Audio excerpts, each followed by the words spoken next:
Welcome to Kenton's videos. Enjoy the video. In this video, I will explain how to play the Brawl Stars intro on piano.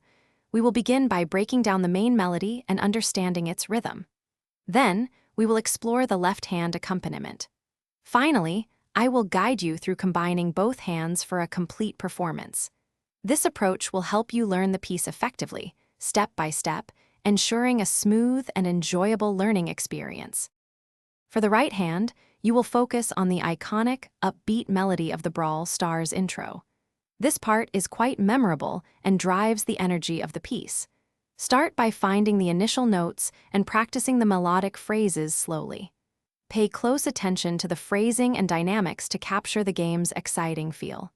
Consistent, gentle practice will build your finger strength and accuracy.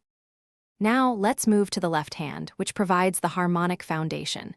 You will typically play simple chords such as C minor 7, C major, a sharp, and F to support the melody. Focus on a steady, rhythmic pulse, ensuring your left hand complements the right without overpowering it. Practice these chord changes smoothly, aiming for a consistent and even sound throughout the accompaniment. Finally, it's time to bring both hands together. Begin by playing very slowly, focusing on the coordination between your right-hand melody and left-hand chords. Break the piece into small, manageable sections, perhaps 2 to 4 measures at a time. Gradually increase your speed as you gain confidence and accuracy. Listening to the original Brawl Stars intro will help you internalize the correct rhythm and overall musicality. Thanks for watching. Consider subscribing if we helped you.